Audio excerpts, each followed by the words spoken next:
Bonjour à tous. Aujourd'hui, c'est un jour spécial pour le podcast Leaders sans frontières. Je suis actuellement à Mexico City, en partenariat avec les conseillers du commerce extérieur, pour couvrir le Forum des Amériques 2025. Pendant 3 jours, nous interrogeons les grands dirigeants français pour aborder les questions de leadership à l'international, les questionner sur l'engagement au travail à travers les cultures et l'impact de l'intelligence artificielle. Nouveau format, nouvelle aventure, bienvenue dans l'Odyssée managériale. Mais avant d'écouter cet échange, n'oubliez pas de vous abonner à la chaîne YouTube ou d'ajouter 5 étoiles sur votre plateforme audio préférée, que ce soit Spotify, Deezer ou Apple Podcasts. Je vous souhaite une bonne écoute.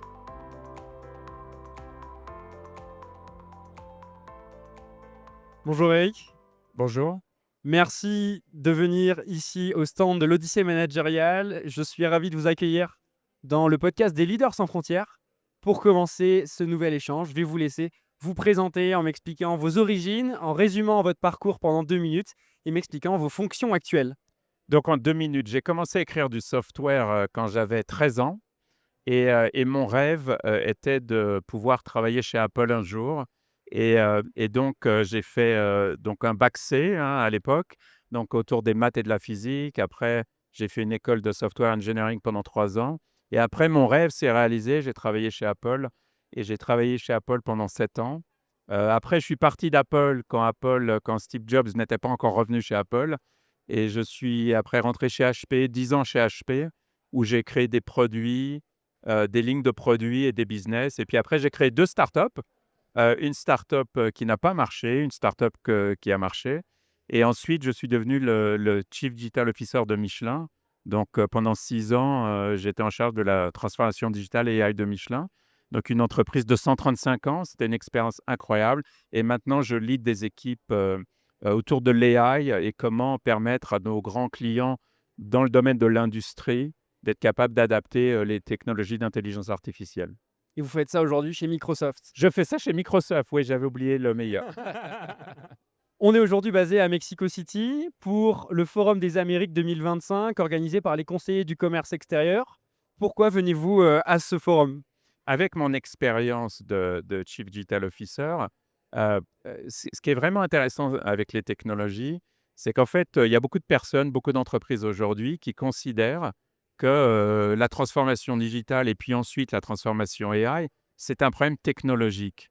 Et donc quand j'étais CDO, je disais toujours, que la transformation digitale et AI d'une société, c'est 80% de l'humain et uniquement 5% de la technologie.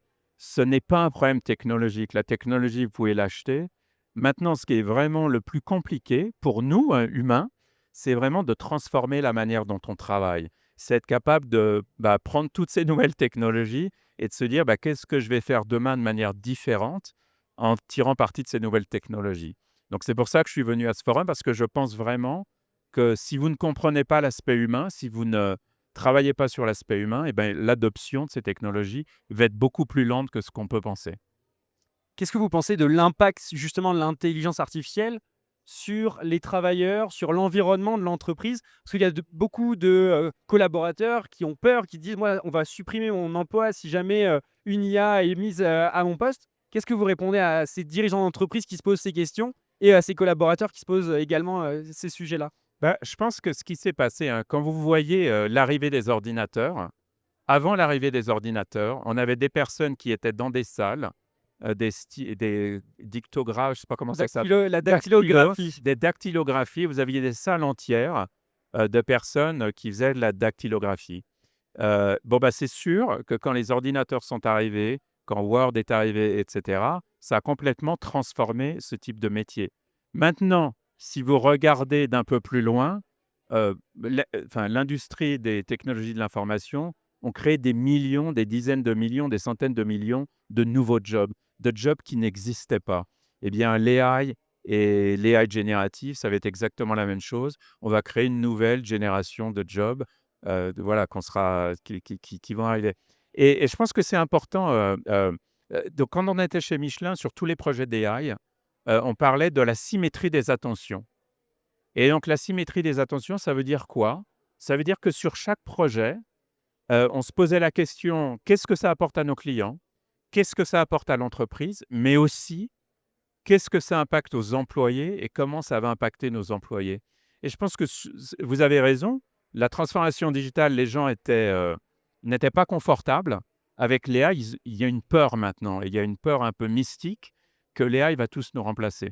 Et je pense que voilà, sur chacun de ces projets, il faut vraiment penser à plusieurs stakeholders, les clients, l'entreprise et aussi les employés, et comment les accompagner dans cette transformation. On est en train de répondre au fait de ne pas avoir peur face à la transformation technologique. Pour vous, quelles sont les opportunités justement chez Microsoft? Qu'est-ce que l'IA permet aujourd'hui de réaliser et qu'est-ce que ça permettra de réaliser chez vos clients? Ouais, bah, je vais vous donner un exemple, je vais vous donner des exemples personnels pour commencer, parce que la transformation, en général, les personnes disent aux autres personnes de se transformer et eux, ils ne se transforment pas vraiment et ça marche jamais très bien, quoi.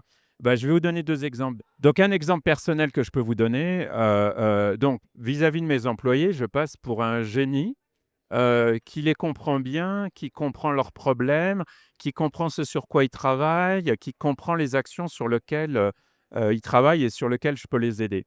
La manière dont je travaille maintenant, c'est qu'en fait, j'utilise Generative AI, donc tous les meetings, tous mes one to one, je vais utiliser Generative AI. Donc j'ai comme si j'avais un dactylographe juste à côté de moi qui va noter absolument tout ce qui se passe et puis juste avant le meeting que je vais avoir dans 15 jours avec, une personne particulière, je vais demander à mon assistant de quoi on a parlé, qu'est-ce qu'on a dit, quels étaient les problèmes, quelles étaient les actions et cetera.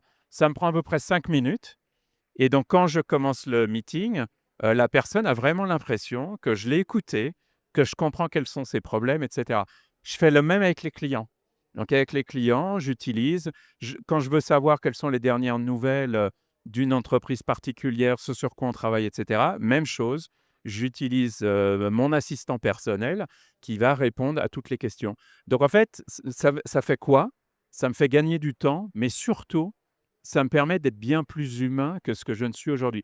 Collecter des datas, essayer de trouver où se trouvent les datas, dans le graphe de l'entreprise, il y a pas de valeur à ça. Ça prend du temps, mais il y a pas de valeur. Maintenant, être capable de réagir, d'avoir de l'empathie, de la créativité, et cetera, au-dessus de ces datas, je pense que c'est vraiment ça que les gens attendent de moi.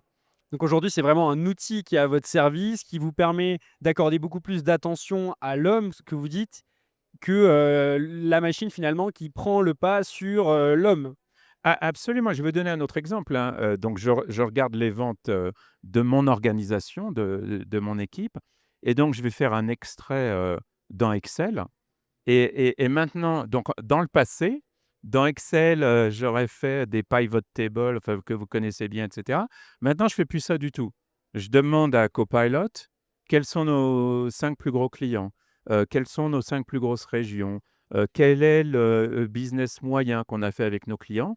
Et donc là, toutes les questions qu'on se pose, dans le passé, je devais moi-même programmer en fait, l'outil. J'ai plus du tout à faire ça. J'ai mon assistant qui va chercher les datas où elles sont et qui va juste me donner les résultats que j'attends. Et c'est vraiment intéressant parce que plus je me pose de questions, plus le Generative AI est capable de me répondre et d'être précis sur ce que j'entends.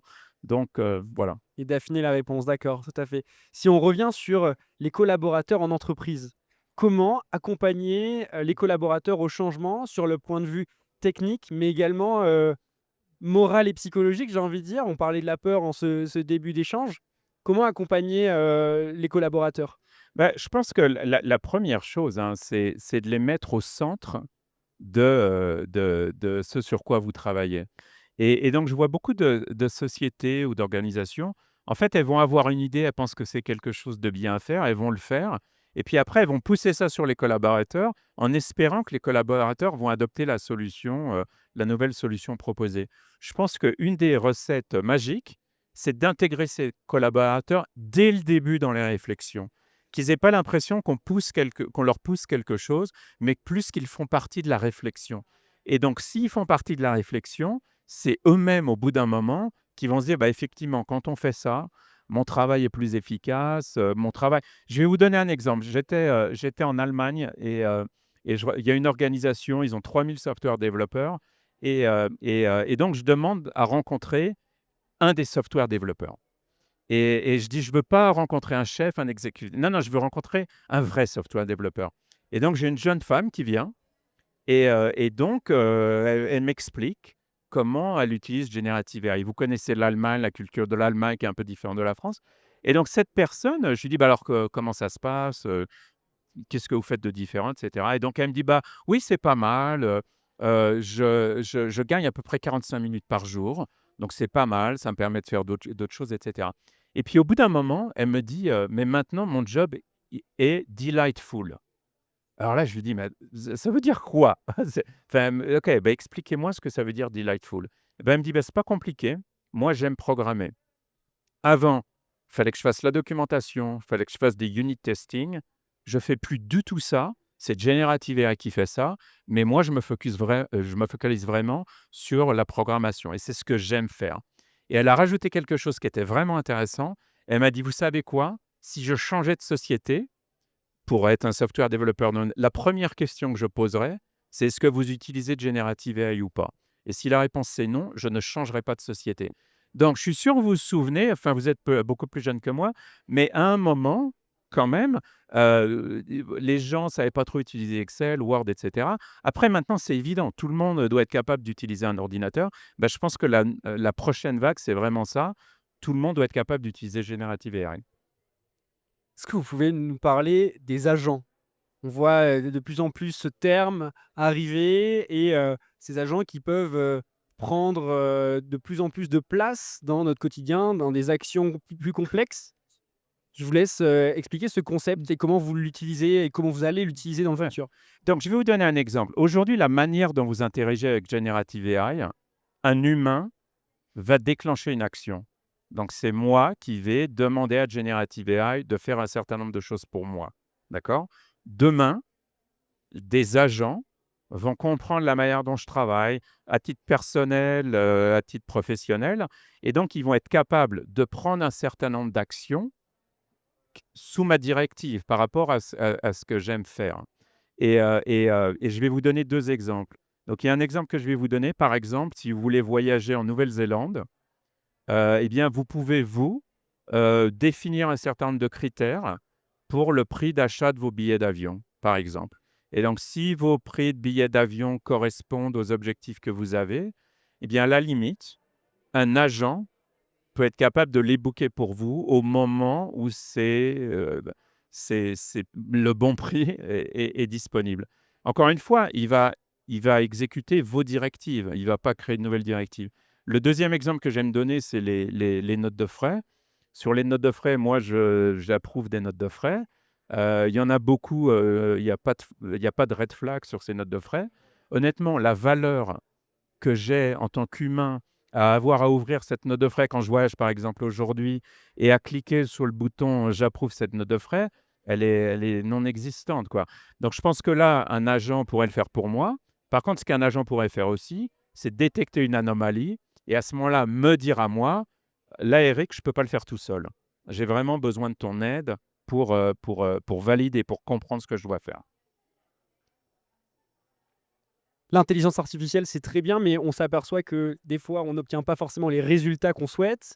Il y a un terme aussi qu'on utilise qui est l'hallucination de l'intelligence artificielle. Comment est-ce que vous faites, vous, pour contrôler et prompter de façon cohérente par rapport à vos attentes de résultats? Alors d'abord, donc tous les problèmes d'hallucination, il y a une chose clé qui est, d'où viennent les datas et quelles sont les qualités des datas que vous avez. Et donc, enfin les hallucinations, si vous avez des datas dans un environnement qui est très fermé, vous n'avez pas d'hallucination. Donc je vais vous donner un exemple. Vous avez un manuel sur un site manufacturing, pour quelqu'un qui travaille sur une machine, et là, vous allez utiliser Generative AI plutôt qu'un manuel compliqué pour comprendre ce que vous devez faire. Là, vous avez quasiment pas d'hallucination parce que vous pouvez dire au modèle que les datas sont là, il va pas aller chercher des datas ailleurs, il va pas être créatif sur la manière dont il va répondre. Donc mais bon, de manière plus générale, en fait, c'est tout ce qu'on appelle responsible AI. Et donc sur responsible AI, vraiment l'objectif, vous ne pouvez pas laisser l'AI sans la supervision des humains. Et donc là, il y a une nouvelle catégorie de job qui va être créée, qui va être vraiment cette relation symbiotique entre l'AI et des humains qui vont s'assurer au fil de l'eau que l'AI doit faire ce que vous ne pouvez pas laisser l'AI sans monitoring. L'AI doit être monitoré par des humains et vous devez vous assurer que les réponses que l'AI vous donne sont les réponses que, voilà, que les humains attendraient, quoi. Mais donc, il y a un concept que j'aime beaucoup. Si vous voulez, je vous enverrai. J'ai écrit un white paper sur l'AI Transformation Office. Et donc, Avec il y a une plaisir. des fonctions de l'AI Transformation Office qui est vraiment autour de tout ce qui est responsible AI, en termes de cyber, en termes de respect des lois sur les datas, sur les datas personnelles, sur les datas d'entreprise, etc. Mais cette fonction responsible AI, elle est clé. Et parfois, ça dépend de la taille des sociétés. Si les sociétés sont trop petites, parfois c'est un peu compliqué, mais c'est vraiment une fonction majeure. Qu'est-ce que vous conseillez aux dirigeants qui nous écoutent, aux managers qui nous écoutent et qui souhaitent commencer à implémenter de l'intelligence artificielle? Généralement, ils voient cette montagne arriver face à eux. Par où commencer? Oui, bah, faut commencer par eux. Donc je pense que le meilleur moyen de comprendre une révolution, c'est quand même de la vivre soi-même. Et donc je pense qu'il faut qu'ils commencent eux-mêmes. Et donc, je ne sais pas si je peux recommander des livres, Bien mais sûr. il y a un livre qui est très bien qui s'appelle Irreplaceable. C'est un Français qui a écrit ce livre et c'est vraiment un livre justement, sur comprendre, quelle est la force des humains, qu'est-ce qui nous rend plus humains et comment, en partenariat avec l'AI et le Generative AI, on va être des super héros, des super humains. Donc vraiment, je recommande tout le monde de lire ce livre. Je l'ai donné à mes enfants parce que je pense que c'est important pour eux et je vous encourage aussi à lire ce livre. Merci beaucoup. Est-ce que vous avez une citation, une maxime qui vous guide dans la vie? Ouais, alors j'en ai 2, hein. Donc j'en ai un qui vient d'un professeur à Harvard et qui dit, «AI will not replace people, but people augmented by AI will». Et ça, je crois fondamentalement à ça. Et la deuxième chose, c'est Thomas Edison qui l'a fait, hein, celui qui a inventé l'ampoule. Et il a dit, Vision without execution is a hallucination». Et j'aime beaucoup, beaucoup celle-là, parce qu'en fait, beaucoup de personnes parlent de beaucoup de choses, mais en fait, ils n'exécutent pas vraiment ce dont ils parlent. Et je pense que sur l'AI, c'est la même chose. Il faut commencer. Quand vous commencez en fait cette journée, vous la démystifiez, vous allez commencer à faire des progrès, vous allez avoir des résultats et vous allez être de plus en plus ambitieux. Donc faire, passer à l'action et mettre l'humain au centre si on condense Absolument, ces 2 citations. absolument, ouais. Merci beaucoup Eric, merci pour cet échange. Merci.